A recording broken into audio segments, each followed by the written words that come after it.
Welcome, everybody, and thank you for downloading another episode on the Detroit Sports Podcast Network. This is the Detroit Sports Countdown, episode number 6, coming to you live this Sunday morning. Wow, what a sports week this was. I'm so excited to sit here and get a chance to chat about what happened this week in the world of sports. Obviously, the Detroit Lions are going to rank probably very heavily on the countdown list this week.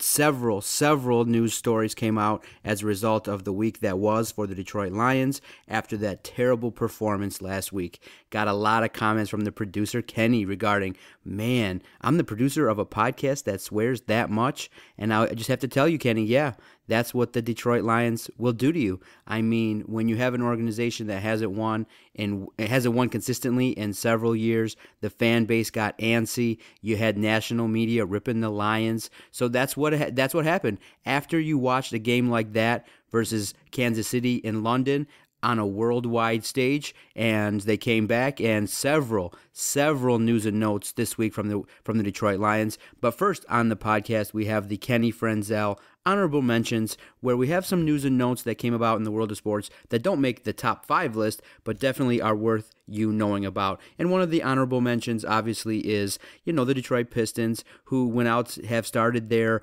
West Coast trip. 6 games that are going to really be a determining factor as to how people view the Pistons.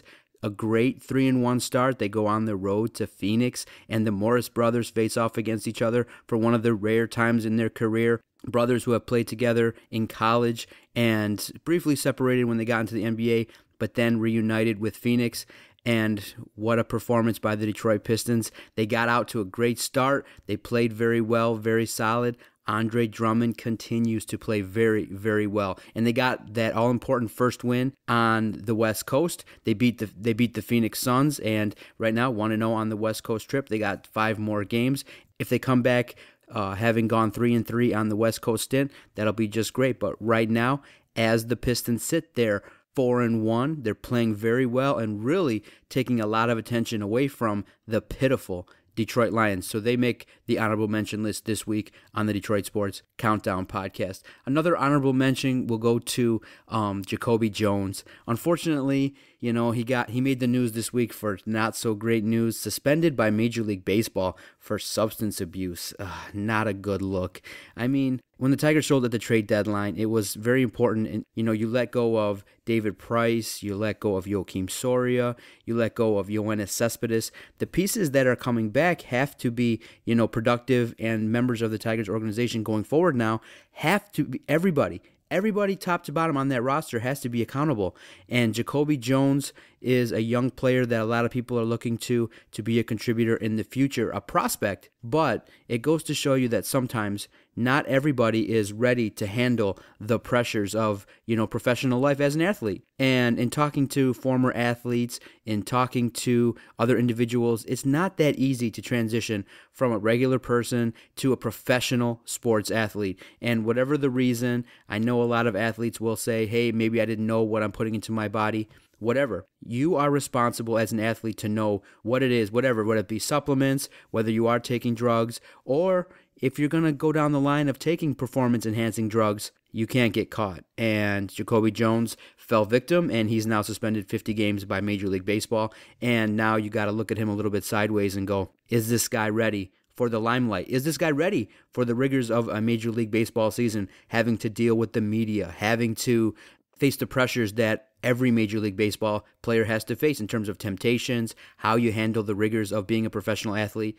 Is this guy ready? And right now, early indications based on his mistake, he's not ready, and it's unfortunate because the Tigers need everybody that's on the roster that is a prospect or a player that's on the main club to be productive and to lead a positive lifestyle. And this kind of news is not what the Detroit Tigers need at this time, for sure. So Jacoby Jones making the honorable mention list this week. The final honorable mention will go to Martha Ford for her decision to not take questions at her press conference.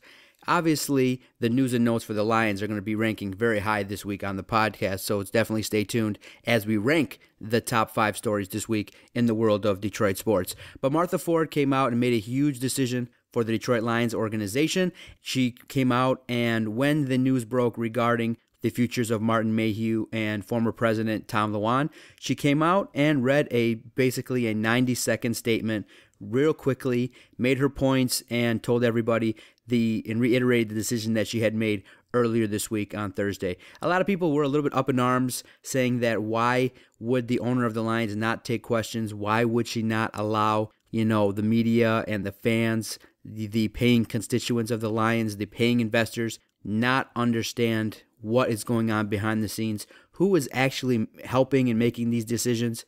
She did not allow it to happen, and as a result, people were a little bit upset, knowing that we want to know a little bit more as to what went behind the decisions, how did it come about, who is in her ear, and what is the likelihood of, and how is this next national search for a new GM or president, or are they going to potentially just hire one person to handle more of the responsibilities? So there were a lot of questions that are still going on that many people have, a lot of fans have, a lot of media have, regarding what the future is going to be for the Detroit Lions. And so as a result, Martha Ford, I believe, made the right choice in that I don't think she wants to be up there and get peppered by the media. I think her statement was succinct. Everybody understood what she had done, and she left winning the day on Thursday.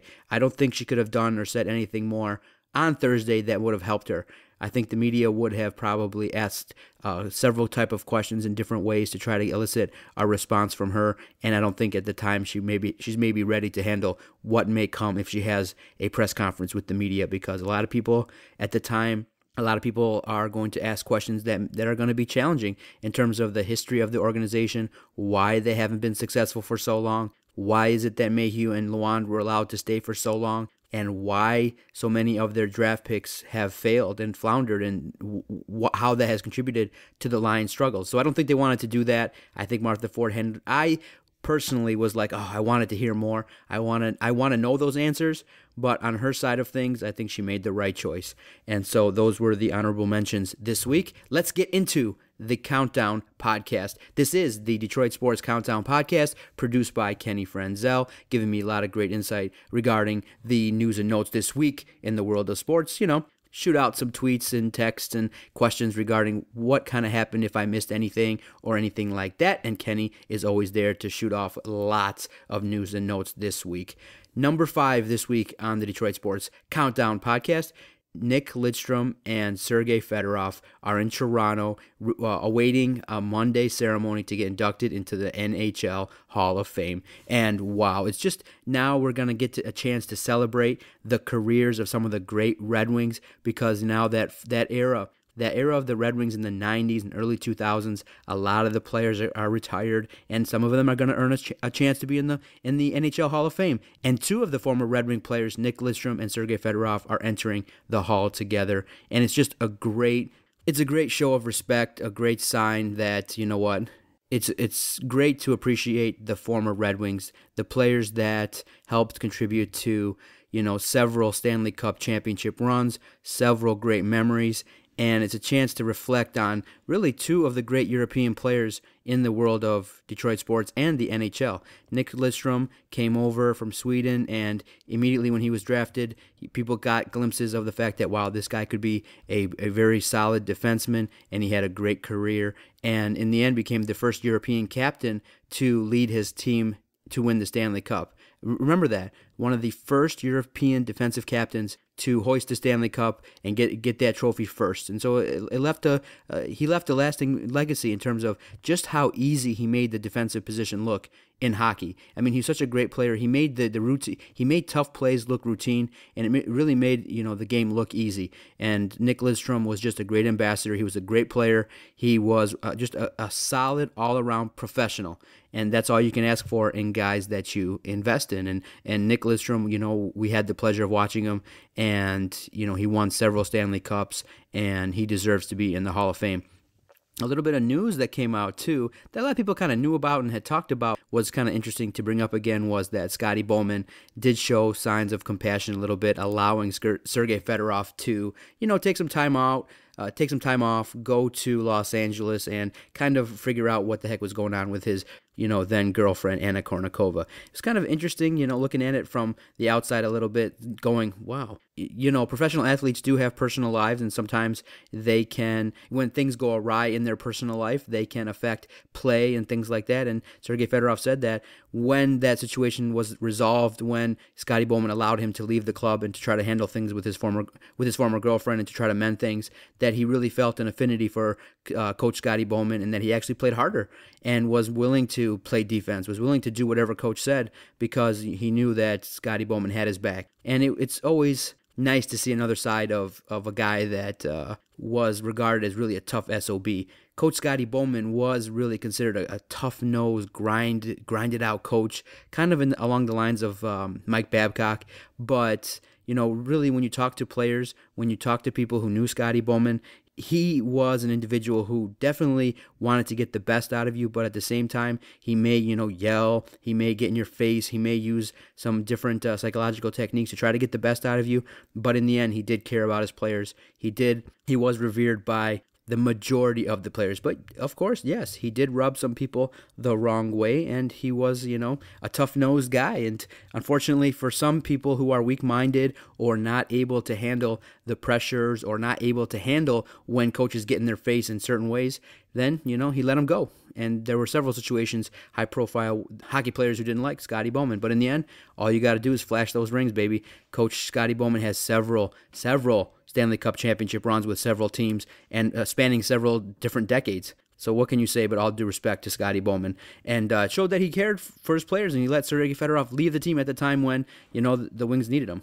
So number 5 story this week in the world of Detroit sports, Nick Lidstrom, Sergei Fedorov, Hall of Famers, and they're going to celebrate they're going to get their time in the sun this coming Monday. Hope you can check it out and get a chance to appreciate two great players. And the Wings, I believe, are going to celebrate Sergei Fedorov this Tuesday at the Joe Louis Arena. So we'll get a chance to catch up with Sergei Fedorov and see him again at the Joe. The number 4 story this week in the world of Detroit sports is, after the disastrous performance on Sunday versus Kansas City, the team flew back home. They were allowed to relax. And then on Tuesday, Jim Caldwell came out and just had a wild-ass press conference and literally ignited all the fans, and he just really upset everybody because in the midst of his questioning, this wasn't something that he brought up. He talked about the state of the Detroit media. He talked about, he basically said that the Detroit media is way negative and the most negative media that he's ever been around. And it was parroted and repeated by Matthew Stafford. Jim Caldwell had some famous quotes and some hashtag-worthy comments and quotes from that press conference. He said that the media room the media room was like the dungeon of doom, and that everything was doom and gloom around town. And everybody really kind of laughed at Coach Caldwell because, in essence, do you not understand when your football club is 1-7, how people are going to perceive you and perceive how you're playing? Did you not review the game film, review the film about how bad your team looked versus Kansas City, how many unanswered points you gave up? It was a total disaster, and your team is not playing well, and so people are going to have questions. People are going to wonder why this football team that you're coaching is not playing well. There is supposed quote-unquote talent on this team, and you ain't showing it.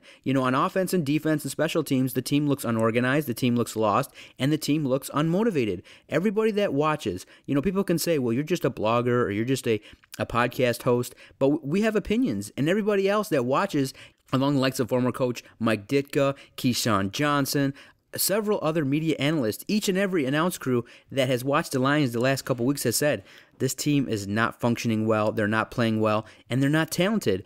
And one part of that puzzle is the coach, Jim Caldwell, in terms of the fact that once that play happened in Seattle, once, the way you conduct yourself in press conferences is so, it lacks emotion, lacks passion, and the Lions are reflective of that. They don't look like once they get hit in the mouth, they fight back. It looks like once they get popped in the mouth or once another team makes an adjustment, they give up. They fold. I don't see any problem with the way the media has been addressing Coach Caldwell at all on any front. So for him to come out and talk like that is really embarrassing for him. So based on Caldwell's, press conference, you can tell that the stress is getting to him, that, all the pressure, all the talk about his job status. It's tough. I mean, it's not that easy to week in, week out, get your tail kicked in on the field. Basically you're putting in all those hours for nothing because your team is not reflective of, what you're teaching them. He's not as bad a coach as the talent on the field indicates, but, he is an issue significantly. He will be replaced. He will be gone, and he's well aware of that, and now he's come out. And now we have a new saying for maybe Ford Field and the media room, the Dungeon of Doom. I just feel bad for him after, Mayhew and Lawand were let go. He's left now to stand up and talk about, some tough stuff. He's going to be asked about, well, when the new guy comes in, it's not likely that you're going to retain your job. It's not likely that you're going to be around this organization that much longer. How's it going to be week in, week out? Have you lost the team? There's going to be so many questions that he's going to be forced to answer that are going to be tough for him, and you just feel bad. But the number 4 story this week, the Dungeon of Doom press conference from Coach Jim Caldwell. Only 8 more games left, likely at the helm, but hopefully he can get back to the old PC ways that he was and just right off into the sunset. Man, when Michigan State lost the game to Nebraska, the reaction on Twitter was very fascinating on both sides of the fence. The number 3 ranked story this week in the world of Detroit sports was Jamel Hill, Jake Butt, Plaxico Burress. Everybody that reacted on Twitter kind of had an opinion, and both sides of the fence were very heated and very, very passionate. That's why I love Twitter. I'm a guy that's on Twitter a lot, on our Twitter page only, at Detroit Podcast. I have my own Twitter account personally, but I don't use it all that much anymore. I strictly focus on the Detroit Podcast Twitter, talking about sports at Detroit Podcast. But once Michigan State lost, Jamel Hill was hot, dropping F-bombs. Plaxico Burress went on a Twitter tirade, tweet after tweet, talking about how the officials are on the take and how the refs are terrible. The interesting one was from Jake Butt, and he pulled the interesting excuse card when he deleted the tweet. But after the game, he wrote on his Twitter page, Jake Butt, "I knew God had our back. Lose on a fluke to Little Bro, and that's how they had to go down. I am the biggest OSU fan now." Someone with the Twitter handle Z_Butt87 wrote that, sorry, that was me that tweeted on my brother's phone. So allegedly, the excuse is that Jake Butt's brother tweeted that on his phone. In the end, it just adds more spice. I'm not mad. I understand that Michigan fans are still very upset regarding how they lost, how they gave the game away. Michigan State fans have a little bit of a different kind of take on the situation, just due to the fact that if a call had been made, if probably the proper call had been made, we probably would have had a better chance of winning. But if you stay tuned on the podcast, the Michigan State story probably will be talked about further in terms of the actual call on the field. But people's reaction on Twitter is sometimes fascinating. And I love the fact that the rivalry now between Michigan and Michigan State is where it's at right now. Both clubs are playing decent football, and both sides are as heated as ever. And Twitter gives you a way to lash out. It gives you a way to just really spew out some of your frustrations. I mean, we have a great friend of the podcast, Bobby Kuntz, U of M diehards on Twitter, and he definitely posted a replay of the controversial play and said, hey, if you want to ruin a Spartan's day, retweet this. He's got a huge following, and he's gotten well over 400 retweets already. So that's just the nature of the beast. When Michigan State defeated Michigan in that fashion, we all came out and spewed our love for Michigan State and how embarrassing that was for Michigan. So both sides of the fence, I get it. I get it fully how, this rivalry is going down, and Twitter just makes it that much more fun because you can spew back and forth. You can, really get into conversations with people. So the Twitter response to the Michigan State loss is the number 3 ranked story, in my opinion, this week. The number 2 ranked story, again, staying with the Michigan State game. I was at a birthday party of my wife's friend. She's great. Her name's Gabriella, and I was having fun. It's a little bit tough when you're watching a game at the bar to get the context. Both my phones died at around the time the controversial drive happened, so I wasn't able to fully, understand how it was going on. So when they said that they were going to replay on the TV, I kind of understood, okay, maybe they'll replay it. Okay, maybe they'll review and see that the guy was out of bounds. So I relaxed a little bit, but then, the more that time passed, the more you thought, wait a minute, the facts started to hit you like, wait a minute, they didn't throw a flag. Can they review this play? What's going on? So, but watching it at the bar wasn't really great for me in terms of knowing what was happening, but the game was great in and of itself. I'm not as devastated because beforehand, When I previewed the Michigan State football season and Cousin Adam was like, why don't you puff out your chest? Why won't you proclaim this team to be a national title team? I said, bro, I'm a Spartan fan. I'm a Lions fan. I've watched them. I am a fan. Definitely. I'm not, really, I try to be as objective as I can, but I am a fan. I do love the Michigan State and I love the Lions, so that it bleeds through.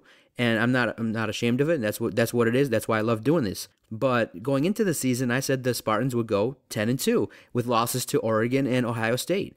And I said, there are going to be some games that are going to be a pain in the ass. And one of those games after the bye would be Nebraska. And Cousin Adam, on the podcast, is like, Nebraska? What the hell's wrong with you? If you just watch the last couple years, Nebraska plays Michigan State tight. And there's some clubs that you go up against that they have confidence that they can do some damage. And Michigan State going to Nebraska on the road was one of those games. And so when the game was tight, and then once Michigan State pulled away, I'm like, okay, good. And then Michigan State failed to do what a lot of other teams are doing nowadays. They can't close it out. They could not close the game out after having a 12-point lead. They scored, and then they squib kicked it to Nebraska, who abused in the final drives. Nebraska abused Michigan State's secondary. I mean, just look at the play calls. The average pass was over 25 yards in the last two drives. Why? The Michigan State secondary is prone to give up big plays, is young, is not as talented due to injury. The defense is not as good. The secondary is porous.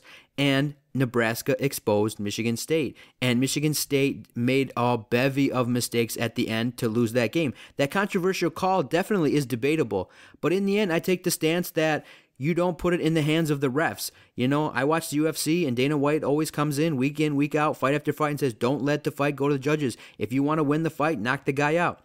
Same thing for Michigan State. You're up 12. You need to have that edge. You need to have that killer mentality. And on that third down play, I agree with the people who are, playing armchair quarterback. That third down play when Michigan State had the ball late in the game, it should not have been a reverse run. I mean, that was terrible. You have arguably your best quarterback that you've had at that program. You have a solid offense. You were, a lot of plays you were successful at completing a lot of third down plays. You were keeping drives going.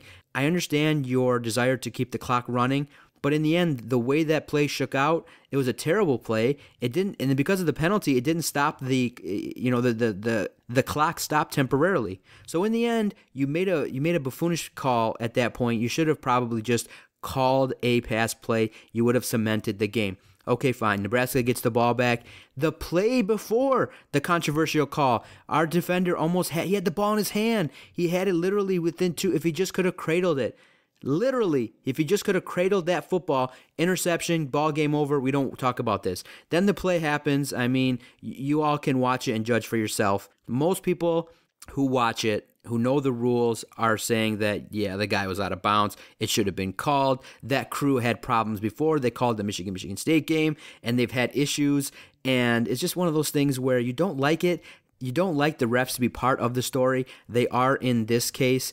And Michigan State, the Nebraska wide receiver went out of bounds, came back in, established himself, caught the ball as the state defender fell down, and they went into to win the game. In the end, Michigan State handed it over to Nebraska. They didn't close the deal out, and Michigan State deserved to lose. I'm not one to be overly upset at the call. I thought that Michigan State didn't play well enough on defense overall. I thought that Michigan State could have played so much better on so many different fronts in that game. And whether you ask yourself, did they overlook Nebraska? Were they, rusty from the bye? They played a great game overall. It's just in the end, they weren't able to, in this case, put together a 60-minute game, and they were not able to close the deal out. And that's what happens. And Michigan State's been flirting with disaster all year, and this game was the game. Now, going forward, I do believe, though, if Michigan State can win out, they still have a chance to get into the playoff. If they can beat Ohio State, if maybe Michigan can help us out and beat Ohio State as well, if they can go on and win the Big Ten championship, defeat maybe a highly ranked team in Iowa to get there, then we have a solid chance of maybe getting in. I don't think the committee may leave out the Spartans, but right now it's disastrous. I mean, right now they're 14th in the polls. The Michigan State is the victim of their perception this year, and the perception, unfortunately, of Michigan State is that they're not a good football team, that they've kind of coasted, and that they're, look at that. They lost, and they dipped all the way down to 14 with number 15 being Michigan. So in the end, it was a tough, disastrous game. And being at the bar, I didn't really understand fully what was going on in terms of the rule at the time, what was described, what was going on. My phones were off, so it made it kind of hectic and tough. But that last drive, Nebraska drove the ball damn near 91 yards in such a short period of time. I was screaming, and everyone was looking at me like, I was like, what are you doing? I don't like those soft coverages at late in the games. I mean, I understand you don't want to get beat late. Maybe you have one guy back deep, but the Nebraska wide receivers were so wide open. They were getting such huge chunk plays early on. I was so pissed and yelling and like, what are you guys doing? I don't like how some teams handle when they have a lead late and some of those soft coverages. It just once you allow a team to get that momentum on offense going, it's hard to stop. It's hard to let a team to stop their momentum. And so Nebraska won the game. I had some friends that actually got on this tour type thing and went to Nebraska, and they told me that the fans were so nice and gracious beforehand, wishing everybody luck, but it didn't work out in State's favor. And I'm not as devastated. It's disappointing, but it just really, in the end, it's another chapter in the legacy of Michigan State. If you're not going to win with a Connor Cook and the talent that you had, it's one of those things where you really question yourself, is it ever going to happen for Michigan State? It's not easy to do, but maybe in the end, this is the way the story will be written. Remember, Ohio State last year lost to Virginia Tech in the first game, I believe, and they went on to win the national title. So is Michigan State at that level where if they win out, they'll get back? The story is yet to be told, and we'll wait and see. Now, the number one story, obviously, this week, thank you for paying attention to the Detroit Sports Countdown. We're at the number one story this week.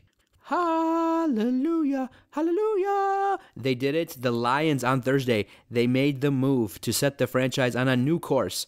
A lot of people were asking after that game, what's going to happen to Coach Caldwell? This organization is terrible. Sports Illustrated came out and was clowning the Lions, calling their grade an F- in terms of their season performance and their performance versus Kansas City. They were clowning on the Lions. Everybody was putting everybody was putting the Detroit Lions in their jokes. But in the end, the Detroit Lions are now on a new course because Martha Ford showed that she's a boss, that she listens, that she's paying attention, that she's aware that the drafts of Martin Mayhew and Tom Lewan have not caused the Lions to sustain success. They have been terrible. They are atrocious. They're playing terrible on the field. And as a result of the worst performance of the season, that loss to Kansas City, this week was a tumultuous one for the Lions organization in the front office, but Martha Ford handled her business. She went office to office on Thursday and handled her business. And it's time.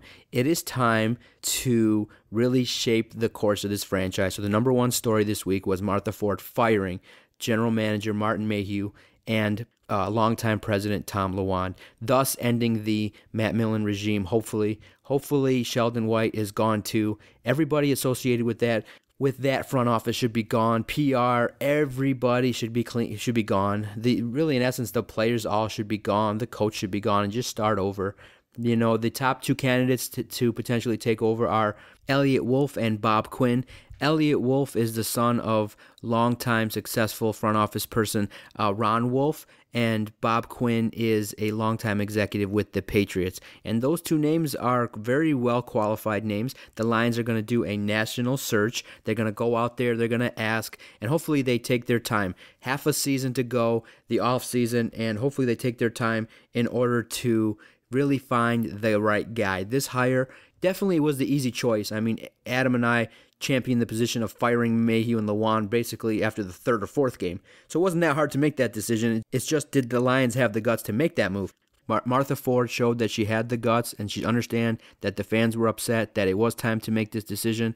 And so the national search should be expansive, should allow, they should talk to everybody in the NFL, from former coaches to players, anybody but Matthew Stafford, anybody but Megatron, anybody but Golden Tate, anybody associated with this current regime, any player, front office person, their opinion need not matter to me. Please, just keep your opinion to yourself. I'm not interested. I'm hoping that the new general manager can take a serious look at this talent and just move it along, because you're 1-7. They're on this team. Golden Tate, Megatron, and Stafford are also responsible for this. I know Caldwell is, sometimes saying that it's execution. Former offensive coordinator Lombardi says that he couldn't give Stafford as much on his plate to handle. But in the end, these players are culpable for this. Matthew Stafford got another person fired from this organization. It's on the players. And they'll say it too. It's on us. We haven't performed well. Whether these guys are talented or not, that's, Martin Mayhew and Tom Lewand are gone. So that's a big indictment on what the organization felt was the level of talent on this team. And I can tell you now, the talent is garbage. It's not good. You talk to former players, they tell you.